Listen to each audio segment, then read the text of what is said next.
om thế mày Pathian thu thiang lim trang thung chia chung chung le tonia Galatia bung ruk trang som kali Galatia bung ruk trang som kali Upalan biar di kakakung trai turin long jin selengin Galatia bung ruk trang som kali Pathian di cialang Kiro chung kanal pa Yeshua Krista cross to chuka chuan lo tu zia mai chung min zara chung khovel di khatan khin bein omta keipo khovel tan khin bein omani chung min zara chuan khovel di khatan khin bein omta keipo khin bein omani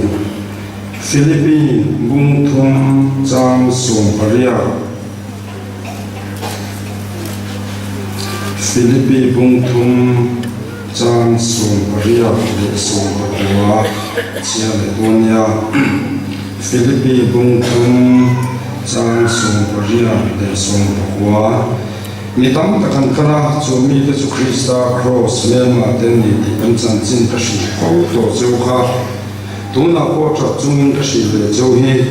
chung ho to na chu bo ro na ni an pathian chu an kumani an ro puina chu an mual pronani khovel thil te an du chinani an ro puina po an mual pronani khovel thil te an du chinani cross pathian thil ti thei lo na pathian ne tu tiang him kan sia ka hi kan zawai tan man bi song sa se po palo bia ti kha po kon chin te ong cha tu ri lo so ma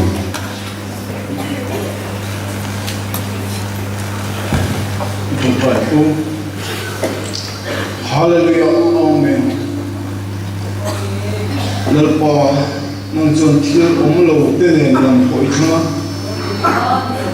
Lima mo tu te chian tim te ngai te khoi lalpa khovel thila te tu ni se. Te tin na tu ran lo. Amara tu lalpa nang hi man du ping te si mong se mai thin. Hingi ti lalpa lo ting mai zela lalpa zanina ko hian nangin helaya ko paning na hong tak mai nang hibuat sa isa kaya imi iti tanga zelen na turin lalpa kung ay na helaya ay zol ko panatun ko panagiyan ko nila pa nang Mita zalen na tu. Lim takan ma ni nang ma fak thei na tu la pa. Limping tin bot saya. Nang ma fak tu. Lim takan nang ma fak tu thalai tam tak te nang ni pe zelwang te ni tan. Lom tu kan sai boka. Hovel lama te da kilal pa. Hovel Hirsa tak kan khovel kan tumlai kun man me ka ohian nang malaga min koi ko thei tu thil tam tak te umne zelen ya mar thra thing nang engzang zang te thing tu nang ni mi te min bot se zelen ni kan thuen ni alo kan se zanina ohian that ni pe ya Khomai na thu te dong trang le turin lalpa kan speaker kalutani nangin min koi khom le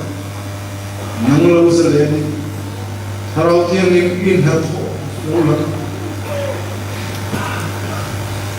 ali suaro koi na tu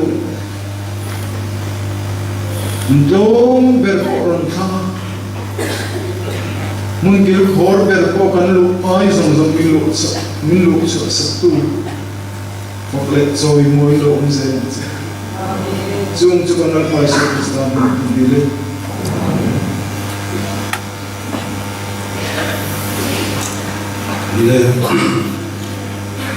zanin karir ro chu ma maya cross pathian thil ti thei lo na an ti chu thil ti theina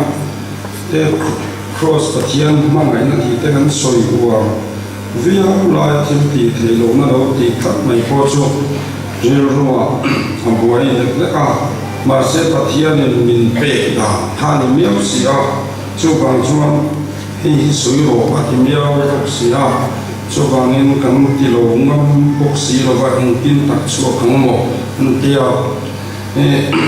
Amasa Akan Soliduchu Patiam Ompuina Kan Chama Zoram Diam Nasatakin Sarau Tiang Nato Lotenga Avanta and Dong Popa no Pang Hong Nena no Pang Juma Arun Ten Nasabika Chuchu Midang Mutu Vipania Hey no Pang Nasa de Zolina Bonkin Zela Don't Subayam Zoram Chukan Moy Pamun Jo Di Turin Kan Horo Zonta Chan Kanla Ngai Lemaya He Sarau Tiang Him Nato Hiam Min Fang Rei Lovang Hika Roma Maro Chu Min Fang Rei Don Novemokati Chin Naim Kan Yip Deu China Mase Patiam Mi Te In Pum Ho Hiam Trong China Nei Nasa Tisua Min Na Chang Chin Reng Mai Zanin Teng Hiam Hetianga Moro Cha Min Pek Hilan Isela Ting Patiam Hi Aro Pui Khati Em Na Chu Helai Hun Kan Kon Teng A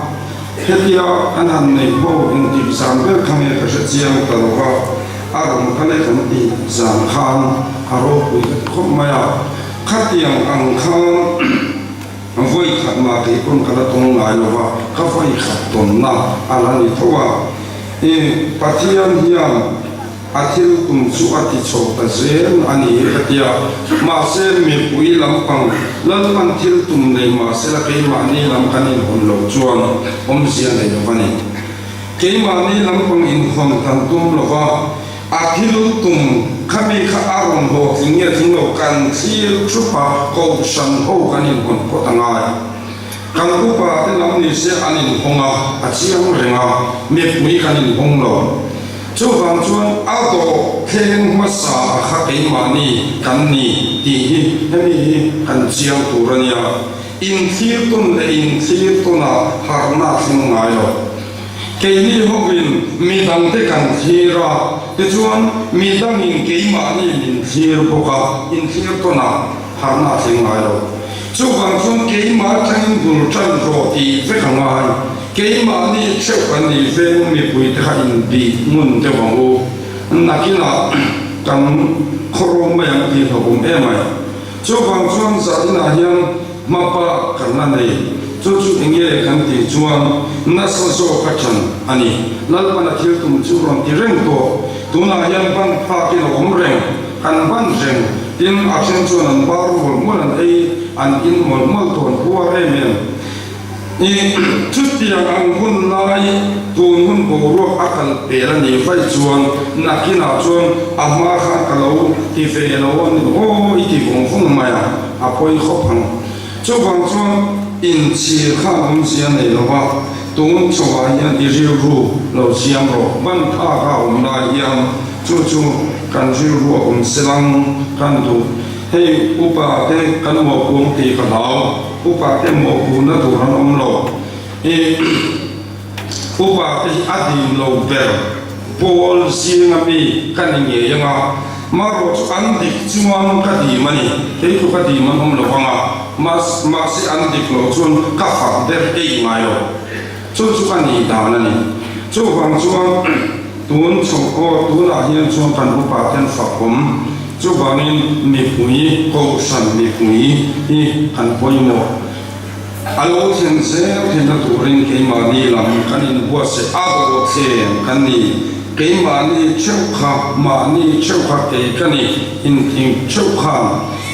Tung Song Phut Mai La Ti Chuan A An Zelang Chu Chu Apoi Mo Be Mania Rong Po Tu Ta Na Pe Chu Na Poi Mo Le Zual Nakina Member Tu Tene Mo Chu Tiang Kha Tiang An Kon Ti Chawanga In Lo Se Thiam Lo Wanga Anier Po Lai Chang Panange Chu Chu Poi Chinania Patian Sarau Thiang Nim Mi O Patian Sarau Mi Ken Kal Khoma Ti Sami In Ti Sarau Mi Si An Nok Sak Ber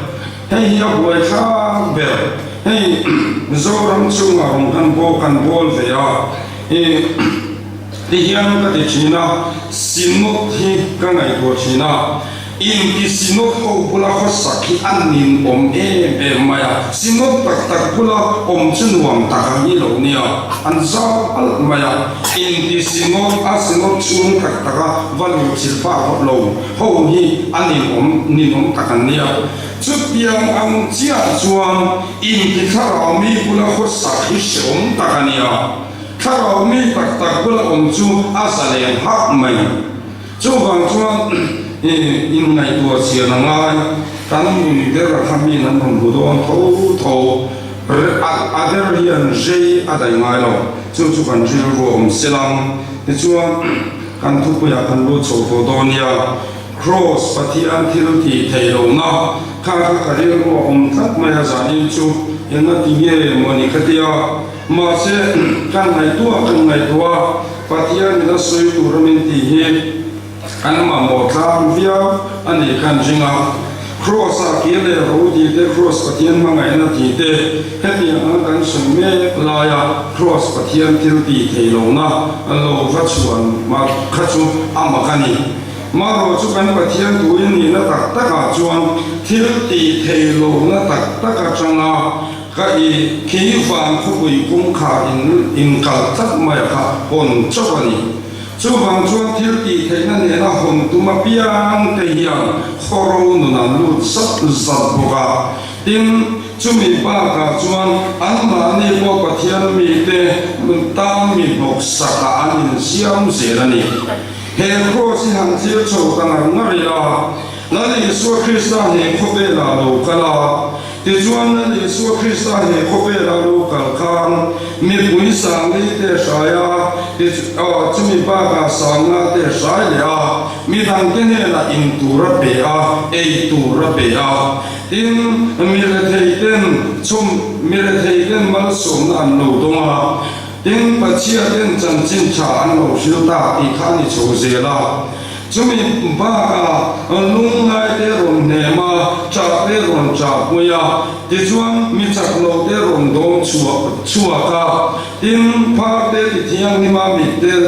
mi ti vara peng mong te benga ti vara tu poin nal pa kong an ron amu nal pa kong mu tu ma piang te chon kong an mu thei kha ti chuan nal pa lam lian sia la ti khan aron kal cho ze la ro pui takin khi kan la Yesu Krista hi he khobe la rong aron bola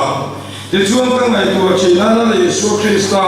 Mesia lo kal khan Israel fa te ho kha khen bet lo thei lo an ne ngot mai ni ti ka ngai tu chi acham chu mi Israel mi pui te ho chu Indo mi an ni a Indo thiam min thang te ni tin pathian na por reng in va tha chimit ve roti thu pe kenga Israel va to ka buan li kha an ni maya ti chuan Mesia rong kal don tian han au chua ka Mesia an muwa da na khan chuan ani chua rong kal na mi shi ni rong piang chua ka nga chu Mesia chuang kan chunga na rong chuanga ro pui takin he khope la ro min je sakanga mi dang ram dang som kan thun wayanga kan do na min ne ro fa fe nga ti chuan khope pui kan thun wayanga Israel ram hi kan chungla mayang ti thin lung pu in Mesia an lo mo kani ti chuan Mesia lo kal ta la Yesu Krista lo kala mi le the te si na rum ta la mi thom te si na rum ka aron om ta a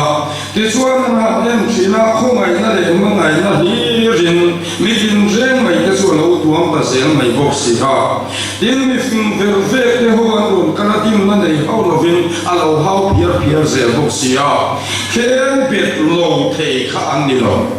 chu bang chuan la Yesu an lo muwa da na khan kho ve la min dong kang tu kho ve thil takin lo muwa ka an muwa khel chiam reng ani ti chuan van pathian la chuan chu tiang ang lam hoi reng chuan la Yesu he kho ve la rum kal khan aron ti ho lova ani kha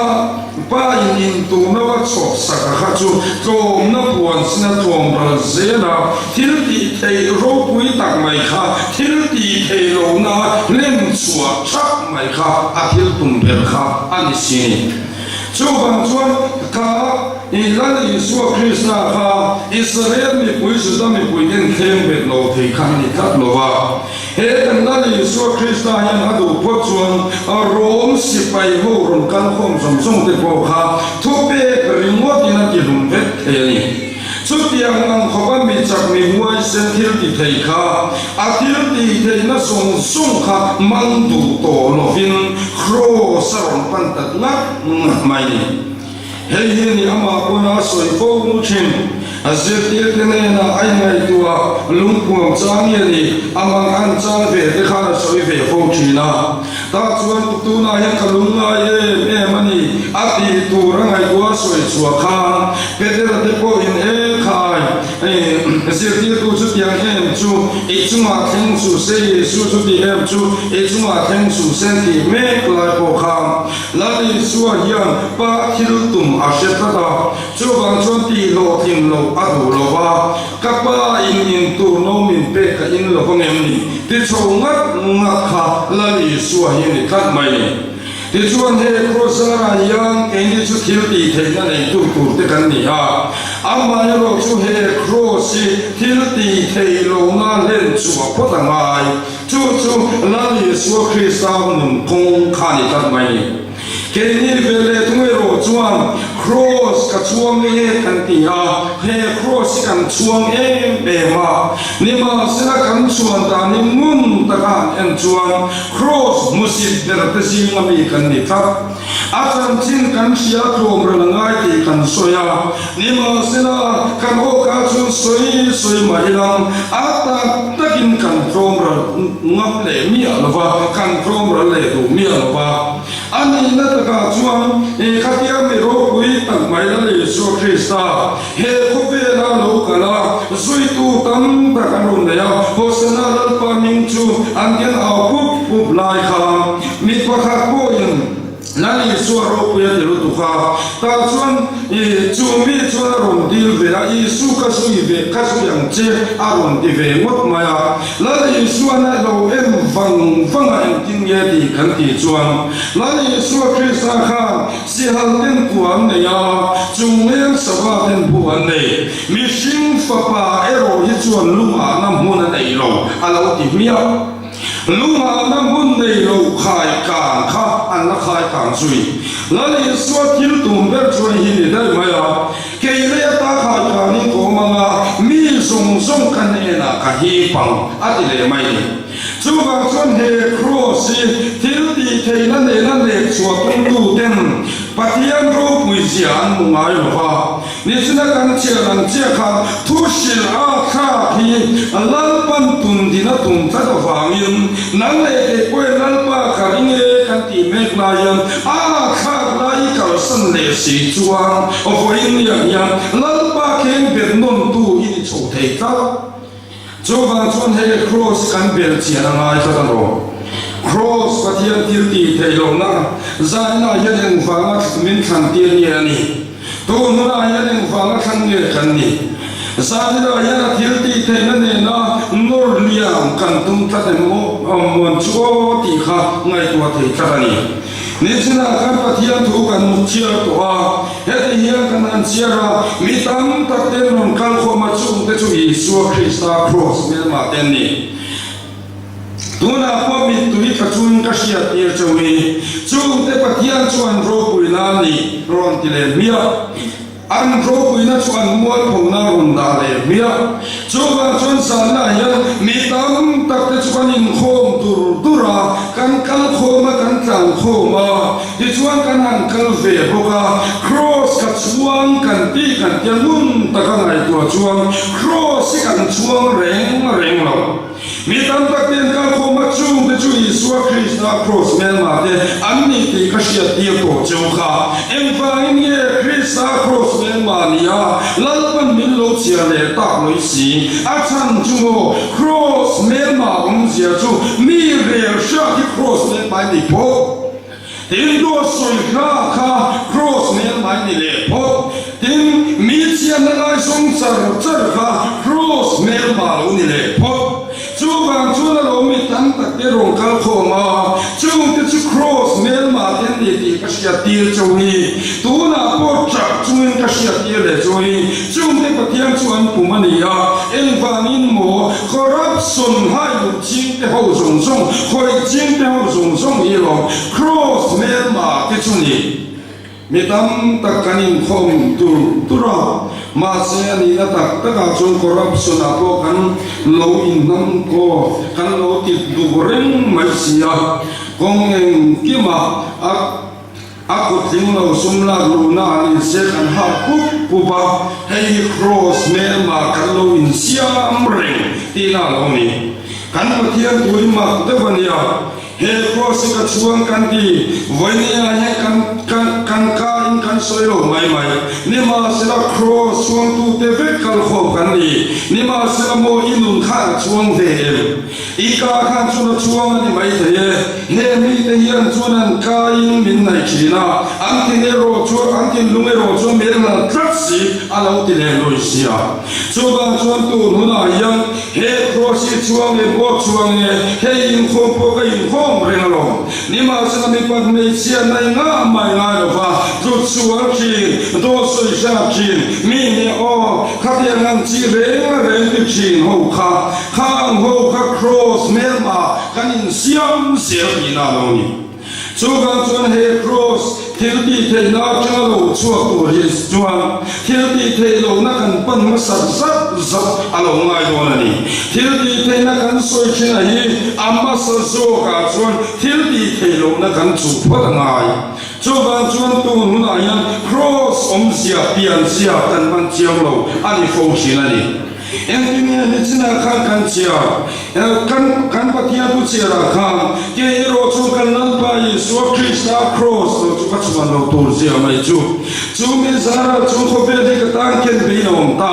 ke i bo kho be tan ken be ko mani he cross wang tu be la van chuang chiang te ru le he mi bible chang ka chia chu apia na ka chia chu kin chu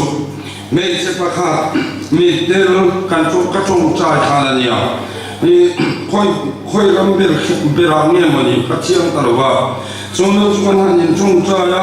chu ta ami ta men ta thak mai a mi del le kha thia mai ta chung aba na phara kan chung chai de ni o aba na phara chung chai a lal pa phon tat na la kha ta min chan dam la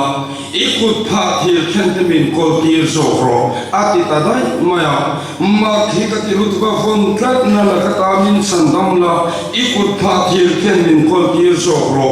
he hi ma ka ti lut ba enga tinge kha thil kha asoi chu kher enga tinge kha chung kam kha on man kher ti ka mai tu wang a he bible chan kan che chuak le a ke ro chuan kan lal pai so krista cross so chu ka chuan lo tu sia mai chu me sara chung ke khobe dan ken be no ma ke po khobe dan ken be ko mani lali so krista kan en ma ki thei lo na mun kha cross ani ka lo chu ga chuan le ta khai ka ni na oma aku te chu thir khen ve khen ve tak ani to tu bo winan chu chora en ma ti thei to lo te chuan khai ka ni na oma en ma ti thei to lo aron in ti dam ta chen ti pona ti dam du to mia lo fa adam du lo zo ani ti thei lo ti hian kan soi fo ba nang le ke fan ko ya kan lu thei na tu rin hei hi ati du to lo zo ani te chuan kha cross kan ka ta kan khen be na lo on ta a te chuan kha ta kha en ma ti thei to lo he ko be la ti lung sung chu ma khan ala to lo va ala thei to lo va ken thei to lo va a thei to ko khe lo va he na mai kha mi del ko khan lo man chiang khok mai la pa phon tat na ka ta min chan dam la an ki dai mai a va han jil te lu le cross pian zia lo soi dai mai ani so ma chu no na ko he cross pian zia hi chu fa lo dang lam e kho ve la mi thil kan lam ngai tak te kho ve thil kan la hu tak mai te kho ve la mi thil reng ka ta ani kan la te kan la du tak mai te ya mo Krista mel ati moi lova ati mel hem chinani coba con he cross hemi chuang tu kanai khain ti mel ayam cross mel ma kan lo in siam dai bai lo ni coba con na te u hemi sia po he ma fan se chiang ayam ma kha fuan kat to lovanga eng ma kha tom kat thei to lovanga ale khathiam na sum po kha mere thei ta na hlam to nga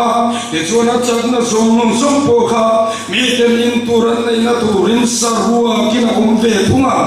he ta mai cross pian siani zanina he na ngai tu chiam ve ma te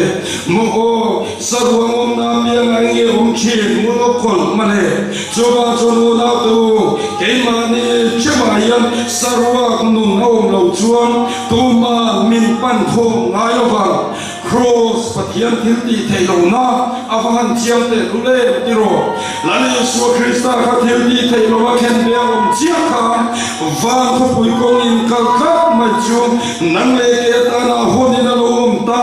pathian ning chu fucking ro se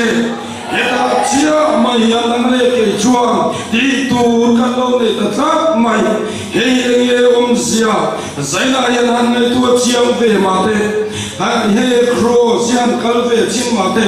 ke ma ne ya chia hian phuna lo hian kan poi chi na lo har san mang an na te lo thenga lung ai na te lo thenga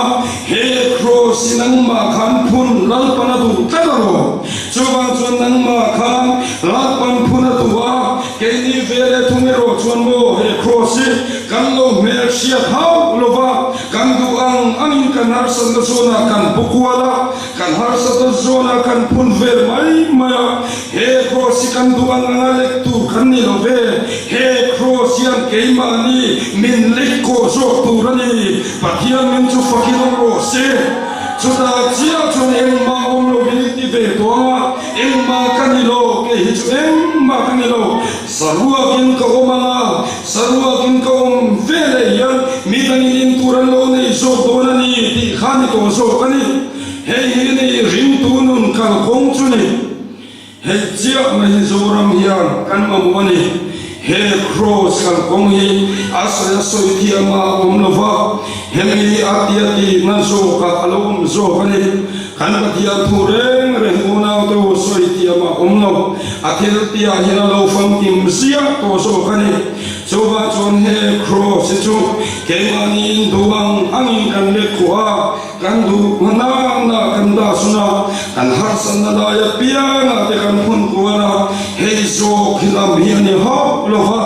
he cross mong hian aram hoi da chu kan vo o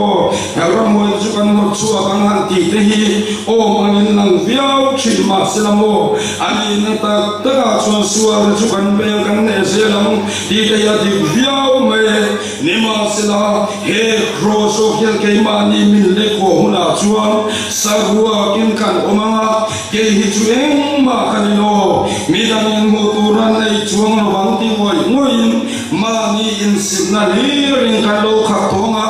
mani ma selamo ke ma ni a thi nai lo thokanga mi danga no nai lo thok te toang he zo hi ni cross na tu zo chuni choba chon cross patian thil ti te lo na patian ning chu pakin ro se helia sara hian nang le ke hi chan dam kan lo ni ta ne na tum kau choi sak kan lo ni khana ro choba chon nang le ke hian nge kan ti tu ni ta kom ral chia kan ba ba kan ni chumale thar pathian ramalo then te na turin kharau tiarin kan ne na thu soi te na turin lali Yesu Krista cross ke mania kun dinam te na turin nang le ke hinge ago thenga kan lo om ta chuba chu kan ti tu chu kom ral chia alo ni ta ho zoram rin tu te wi kom ral ho heta chia mai hianani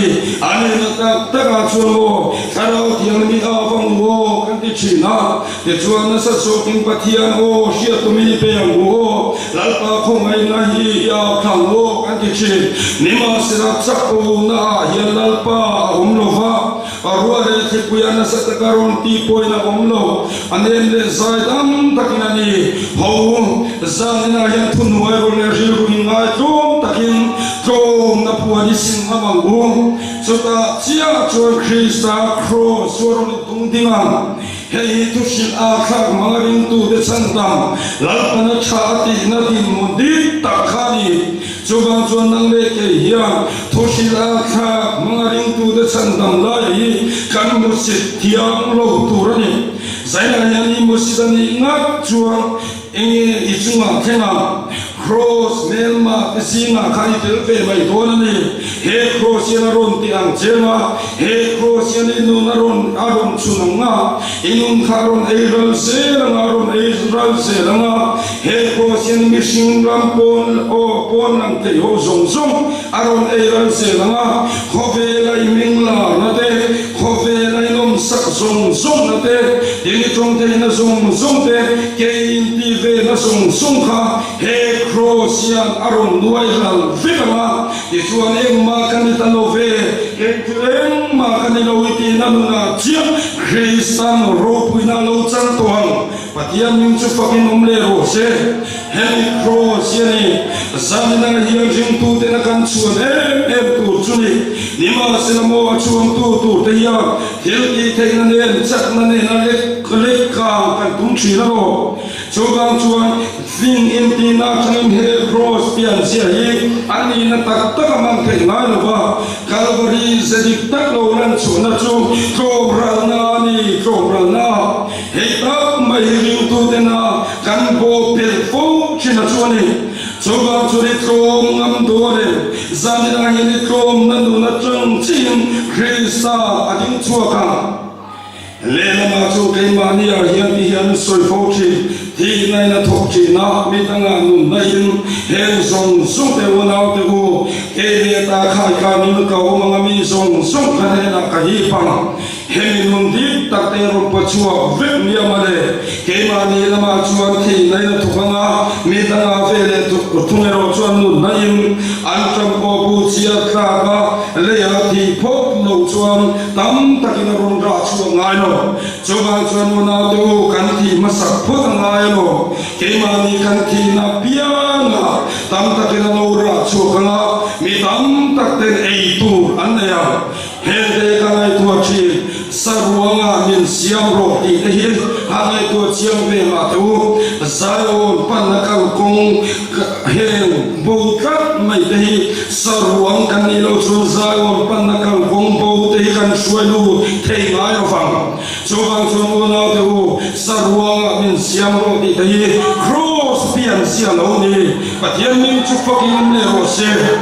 hei cross pathian thil te thei lo na dim chuan na chia kha ro ni zamna ya thil ti thei lo na sar kan lo so ta a thil ti thei lo na sar kan so van khopui ki lo min hong ta tlat mai ni hei so ki lo ni pathian min chu fakin om le ro se tuna ya nang le ke chan vo chu ba tu ta hong te ru le ke ni chuan cross ne na sara chatwa no na tu nong lui chu kan lo in ve thei ta kan lo te ve thei ta to na puan sin a piang te chu lan pan puan var sin a lo choi moi ve thung tuang hei ani mi huai sen kal to te ren na ren ka una tu to na puan sin nam te mi huai sen ren khang chu te hu lan ni suwa Krista fang mar tar ngam chak te kha alo ni zat zat chi mi chen mi huai sen la chung lam pathiam au tada dom tada cross pian sia tak mai hi he mi song song te ya nun na nu khum an khum mai chi na ni he ti ni ka ta ni ni chia kana chia chua po kha korin sia ka kha cross tu bi ta ga yang ka ma ka ta ni khang ka o he ti yang troi the tu in oma amma sa zo chu mo na to troi the ani ka ta ni troi the mia no va kai thoi na om chu lo ni le ta ma ya choi moi lo va tu in oma ro pui ta ka kai thoi na om avan jil e ti ro me ti tho le na mo kan ti ka ma ya la ni su Krista kha khami kham wal pho tak ma ya ti ki in oma chu mi no ro pui ta ka kai thoi na om cross to will ta cross pian sia ti ta ka ni chu ba chu mo na tu choi moi hi he ni ing ia lo bang u cross a chun mo thong na se na ni ta ka ni ma ni ran na se na ni ta ka ro shar na piang ten ke vam thopui kin lo ne yang zan na yan Israel ngam no bani chuan he cross nen yan chuan in inkal dan adik lo ti na nia chuan chuan muna tu he cross ni zia dik tak mai hi chu aral na sela ni ral na sela aral na sela ni apsa na sela ni tak mai ni cha na kal kong ani kataro tor na pe na mal so na om ti te kan lo searching diro he te kan in ti mu na se e ma se mo mi ti him trong kam te reng kham min chan chua bolo ma se an ki se rasin he ko be la yan chan du mia lo ma se la he fa ko ku ya kian ro chan lu ta ka mani yan mu ta ka lo chuwa chuan na tu he le shom na te mang an na te mi te ra pe na te chu cross pian sia ni fa yan ni chu fa kinom ro se heta chia hian lali suan ro puina chang thi no chuwa chuan na tu ringa ti ye kan sam thin le enga ti ye sum le pa ya te kan mang han china kho ve din mun kan thera mang an na in min tuam thak chin he cross is on chu ti ani ha ulo mi fin na chu ka bi bo ranga a rem she na chu ka pai kha ang ona tu mi fin da chu inga ma ngai to lo wa a rem sia te po kha inga ma ngai to lo wa nuai ral fikra lo om so kani patian nin chu pa binom ro se kho ve na fin na chu inga ma ngai to lo thoshil a kha ma tun din ani ka ta lo chu ban chun tun din na li su a hi hemi a hi kan thi ngam angai kha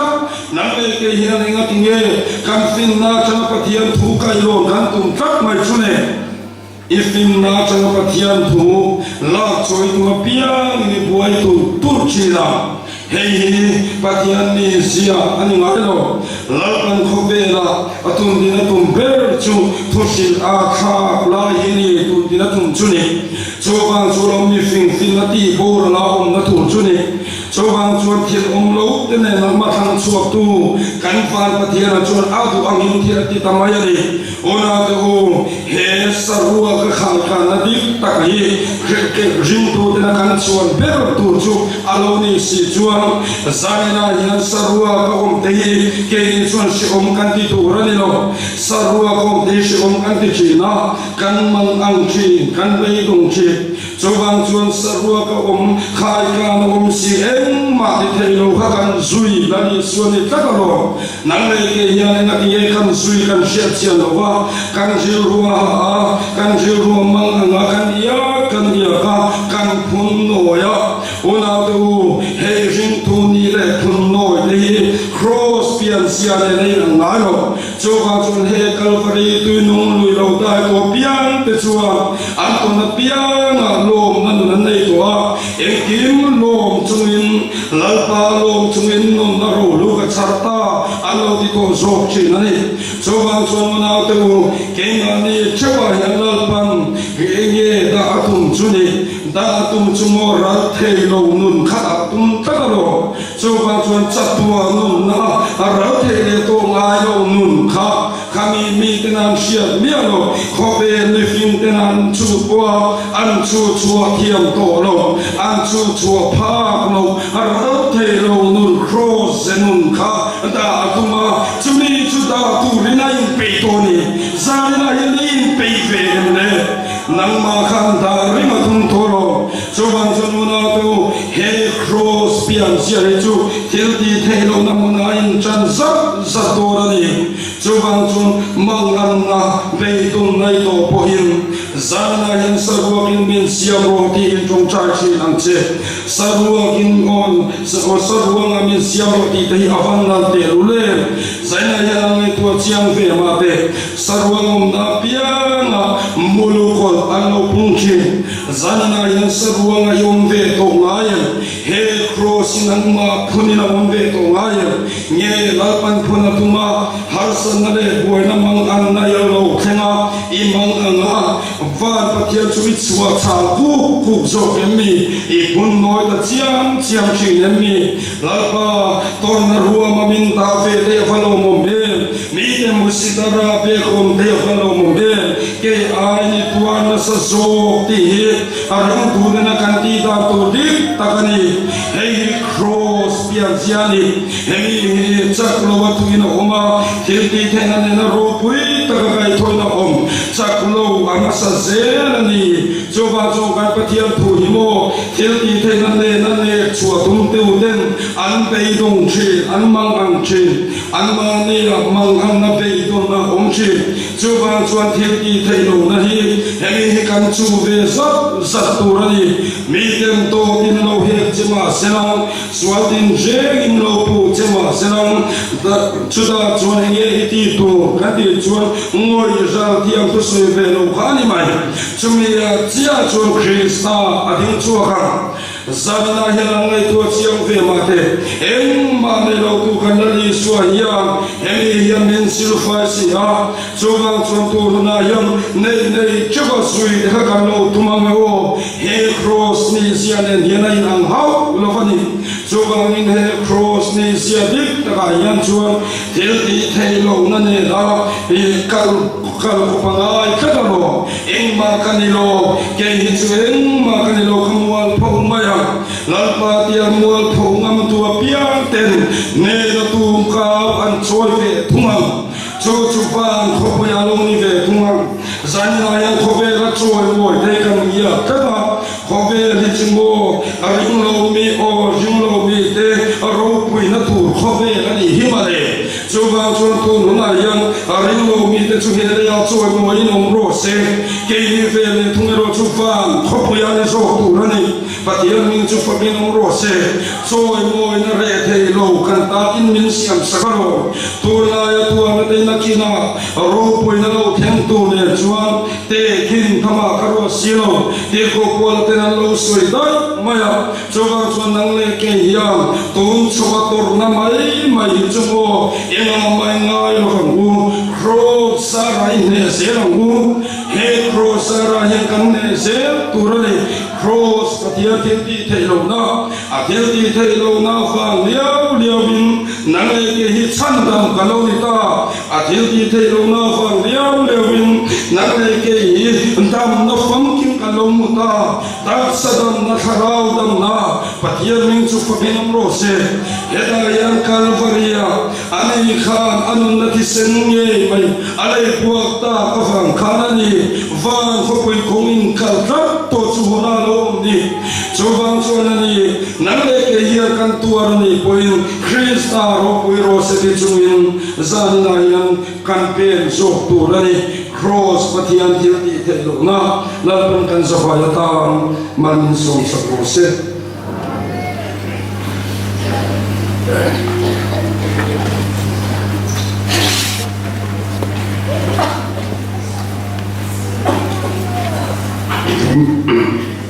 dam lo sa thi in zia khi mi sang khat za le sum thum le pro ni sang khat za le sum thum le pro dam lo min zia ni nakina kham bana ko ban to la i la khang duwa chen na ram ti khan sang te ang kha ri ro rum phong fa quan la kan thang ne pathiam ne na dam na di ding chung chai bu lalpa kan pathiam zalina hun cha hun tuam min pe a nang ma thara thiam min chen chila kam long tak se da long thu kan si da che zalina yan I thu kan ke tan khon va kan pungatan ngani kan sofa ya kan ti ngam theina turin nang I thu chu kai ma ni chwarong tung dingam che lalpa I cross thil ti theina kan chuang chi zana yan chuan dan ero kan thiam lo kha thu man khang khongai takin bun kan trat thiam theina turin min pui non leng che lalpa min pui non le ton wa min lom thu kan shila che zanina hialpa kan pathia hei damlo nangma imwa mi sangkhan le za le sum thum le parute nangin angom namun chekwa siat lo inei mi lo vas mo lo inei lo va chuang chuang khongai takin min lo khot sakla nang la ba kan pathian iwal mal som thil ti theina changa lo ruang chua ilal chut pha atanga dam na lo ruang chua nge ya chu ang tak sa ron ruan lu ti rang che tena ba kan pathian sanina hian ipia bokin chung thiang ma om tele avela om sung sung tenang ma bin khoi chuak vekla kan na sung sung ni khongai takin min ti dam sakang che lalpa minti dam sak nge yang ti kan jing ta ni minti dam sak nge don wangin lom thu kan shilon le che nang thil ro pui minti sak chi na kan valo me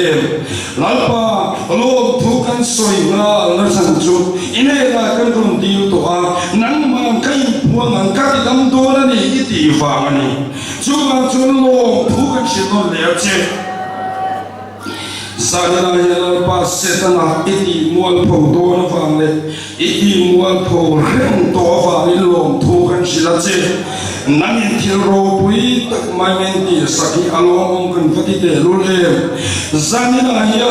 pun puna yala pa ka patian nasrani su krista mingin setana kan vo pite setana kan silache puna yala nasrani su krista mingin nang setan lucifer diabo ram huai bo kan silache tu nuna yan shin na yin kan mo chuak mun ne ache hallelujah amen harau yebin chibai kan bu ka che tuna yan kan sa chuarun chuak na kan na song song te min khoi sak na min lo ti dam sakang che min ti dam sakta ka bangin lo thu kan shilo le che hallelujah amen hallelujah amen le hena na hilal pan min petla maya lung chalo kalna le lung chalo kalna mi fui cha mu tele h na ve de ha lo ding chua pro lal panat idam to chewani h na ve en lung chalo kalna nei ho de ha lo ding chua pro hallelujah amen lalpa chunung bir kan pathia unadu inna ding kim lova loading chuak zero kan lo ha chawani loading chuak zero hallelujah amen lalpa man som chero se loading chuak zero kan lang ha chaw hallelujah amen lalpa chunung bir kan pathia sanna yan thiti ro pui tak min mu ti ro fang le min ti sak zel do no fang lom thu kan shit bol le che nang thil ro pui tak min ti sak chi ni avalo mo me i min ti am ning chu pa ke no le ro se choi mo na le na ron chang na i ro pui sia ro ta lang se lang che lalpa kan patiam na nei te min ti da bum sak chi ya ro pui e le turuna yan kin tip chin le kansar min petel tha mai kansar kha i chum na muna lo ding chokla lal panati dam to cheni tin tip chin kha lo ding tel pokro pum pui al sar tenen kha lo ding tel pokro hallelujah amen hallelujah amen lalpa chunung be kan fakache patian omen kim ti theini a ne chia te bo riang fa misual te chiani zanina yan misual te simte ne na in puang chi ironin puang ne ta ka fa min imek tiang chu fang no le rose hallelujah amen lalpa kan patian lom thu kan sidache tuna tam lo nat na nei ming kan so nung zo kha in la ding kim lo wa kan lo lang ha kang cheu lo ding chuak te ro hallelujah amen la pan man so cheu ro se la pan man so cheu ro se lo ding chuak zero kan lang ha chawani hallelujah amen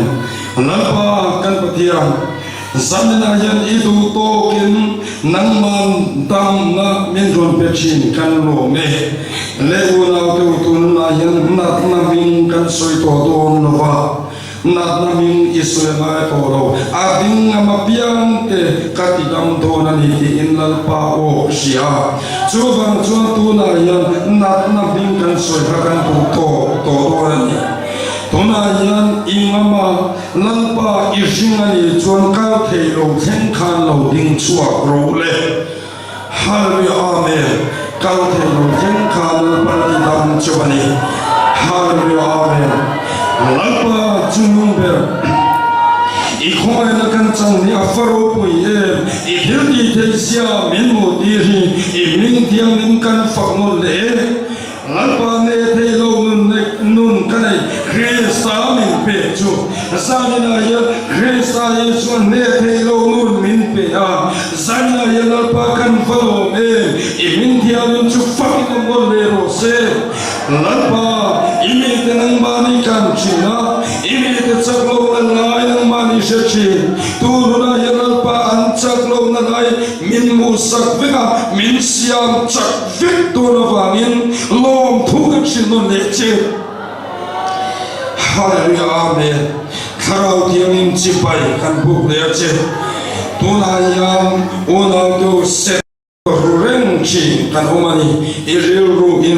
ru kha apuai le mai eng po ni selang tunayang kha setanal sipara ho le ramwe polo de kha nang mani nun na tuan le lo tin lali su Krista mingin kan shil non le che tunayang ingam phok chuan lalpana pui gon cheri lalpan la chua che tua itan nu chatua nu na ko ai hongani chuban chuan tu nu na yan e chit nu ngai pu na kha ngai tua fang na e ru song lalpa rong thang che hallelujah amen hallelujah amen lalpa kan pathiam Zanna yela toro pui tak mai kan chungalo ilo theng ti chini aro pui kan vati em lom thu kan chimon le che I khoi na le isa na kan chungalo thengi aro pui kan vati em I min thiam nin chu fakin no le ro se so mo na na ron changla Krista Yesu a churon tung ding no le che lalpa I cross ni sia dik tak sang na yan imi tene ro tung ding la ko na bua min sin tir ve kan che ko na bua min sin tir ne ro va min lo thu kan sin no le che hallelujah lalpa ro pin song ron chang che e tene te sia le ro pui sia hi mi na lo fak ne lo choi mo se te na tu chen zanina yan na min tho sakam che hallelujah amen lalpa avama iwo chu avama lalpa zanina yan iwo chu avaro poite lule isu tu na yan kan no ma che isu ilon kal zu na lalpa isu min ron dik pu fa ilo thu kan chi che isu ba ki na pa min khoi ro tu na yan mi te ron khoi che hallelujah amen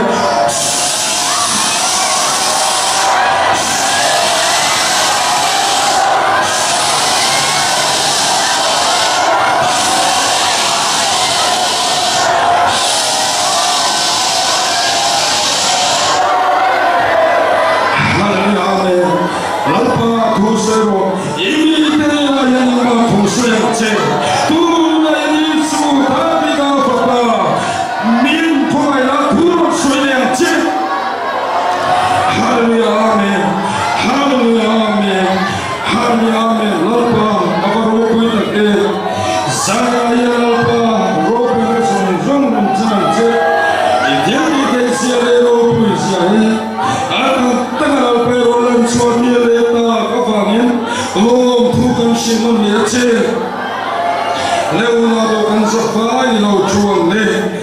hallelujah amen Yesu David khapa nang mari o min sia tirafai lo tukan sinache ini te chui fan mai de ole min ron kan chi lo mo kan di lo tukan sinon le ache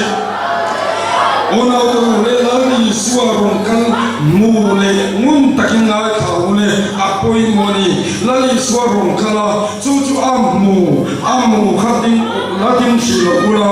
tu na ya la ni suaron kala ti chuan afil tele amu tele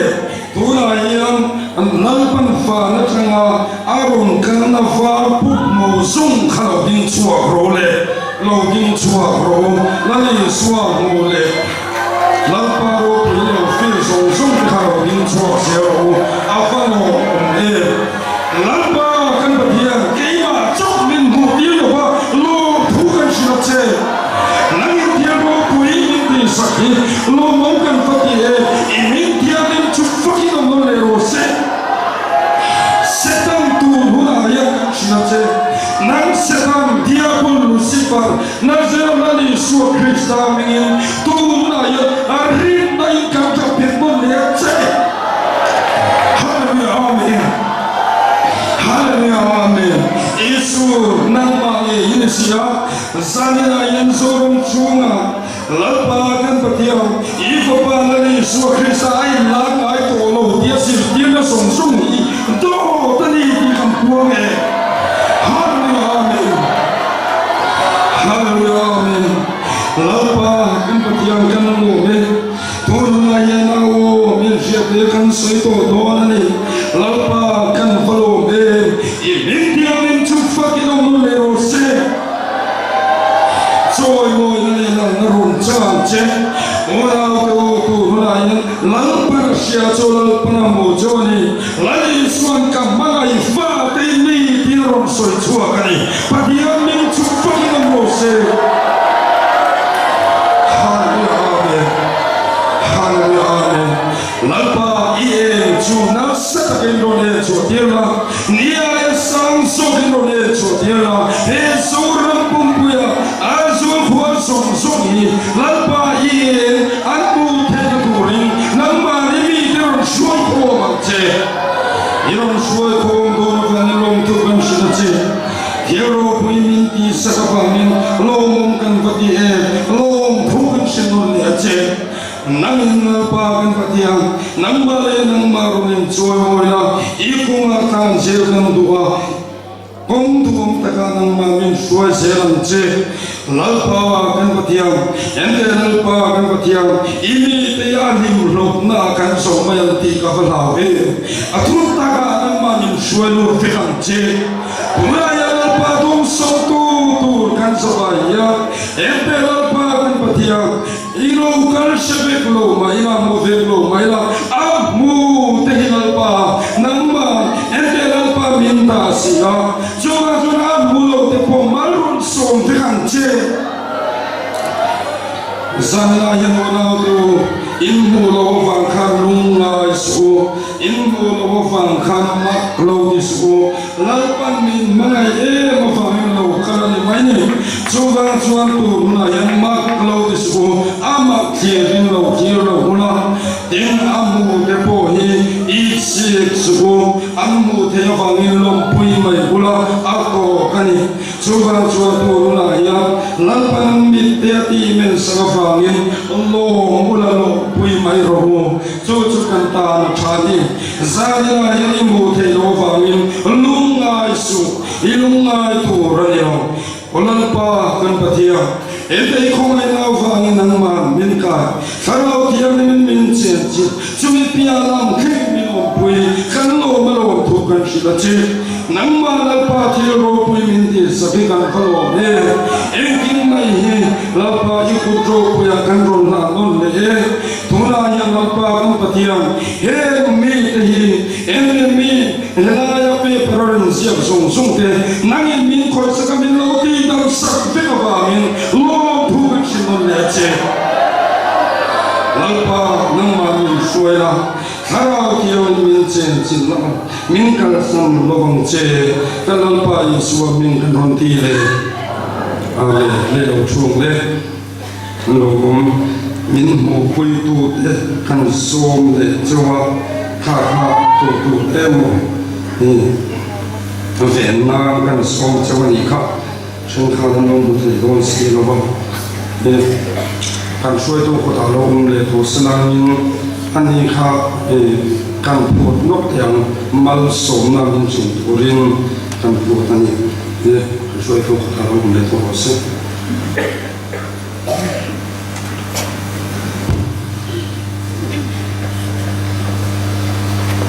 Zalina patian yang terpek kat, jeng singkat sama jasari samni ani, singkat sama jasari samni. Oleh Tuhan Tuhan dan sekitar kan, dan dalam kematian, di kematian orang sanggup.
lúc nó này chủ